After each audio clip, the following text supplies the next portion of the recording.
Hello, my name is Nena Niessen, and I'm a certified in plant-based nutrition from Cornell University. And today I'm going to teach you how to make a leek soup. The ingredients that we are going to use is going to be leeks. For those who don't know what a leek looks like, this is a leek. We're going to use zucchinis and asparagus. Okay. The first thing that we're going to do with the leeks, we remove some of the roots. The next time you're going to get rid of the end. The only thing we're going to use today is going to be the white part. So what you want to do is you want to cut it in the middle. The reason why you want to cut them in the middle is because they hold a lot of dirt. So, and you want to cut it thin, because when you cut it thin, it's going to be take less time to cook as well. I already have over here some already chopped for you.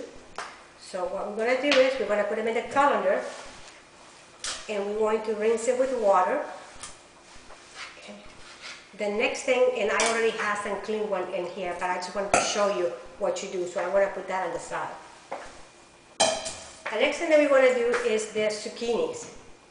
The zucchinis, you're going to cut it again, lengthwise, and one more in half. Again, you want to cut them thin. Okay. And we're going to use 2 leeks and 3 zucchinis. So we're going to use the next one. Okay. Again, you want to cut them in half one more time. One more time. Sorry about that. And you just chop them pretty fine. Later, you know, when the food is cooking, I'm going to tell you the properties of the vegetables, but I just want to get this done and start the cooking going.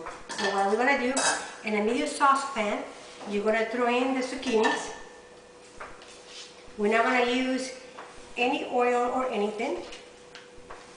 We're also going to add the leeks. And the next thing that we're going to add is the asparagus.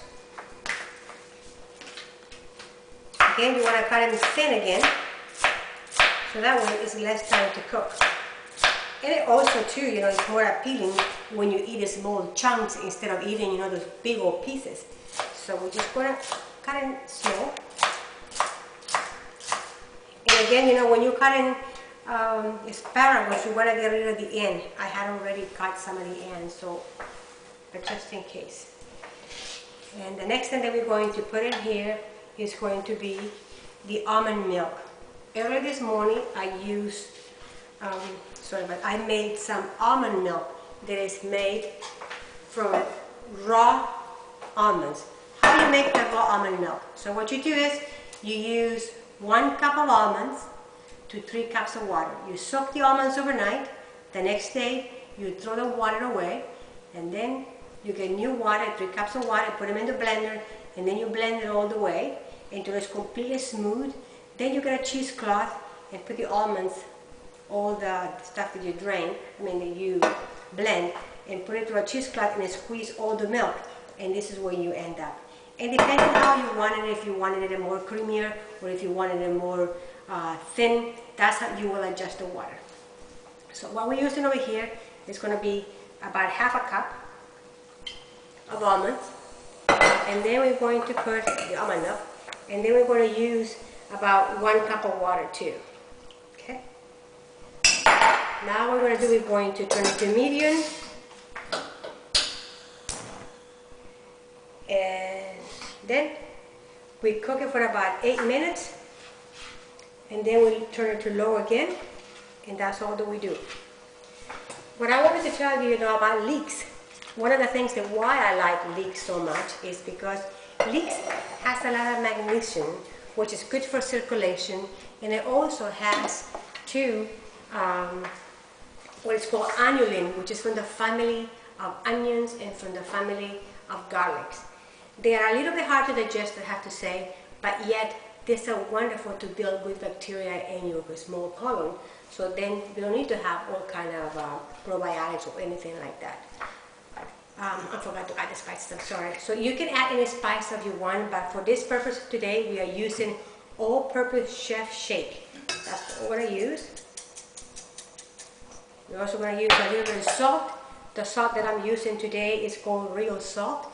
I like this salt only because it has quite a bit of iodine, and iodine is good for us. Oops, that's enough. And let me go back to what I was telling you. So, why do I like to use also asparagus? Well, asparagus are known to be a superfood. It's loaded with phytochemicals, phytonutrients, sorry about that. And then the last ingredient that we use is zucchini. I like zucchinis because zucchini has a very mild flavor and it just complements the other vegetable that you are using when you're making soups, or you're making a stew, or you're making anything. Zucchinis are actually considered a fruit, but you're not going to be walking around, eating a piece of zucchini, and they hold about 98% water, and that's another reason why I love to use zucchini. The next thing that we're going to do is when the soup is already cooked, I'm going to take away half of the soup, and then I'm going to put them in the blender. I'm going to blend it, half of the soup, and then I'm going to put it back in here. And then you end up with this creamy and delicious soup without any dairy and without any oil. Alright, 8 minutes have gone by, and here we have this very delicious soup. See, I already blended, and here you have it. It's actually healthy and delicious for you. See, you can actually see the chunks of zucchini, the chunk of asparagus, and a little bit of the leek. And enjoy it. Thank you very much, and have a wonderful day.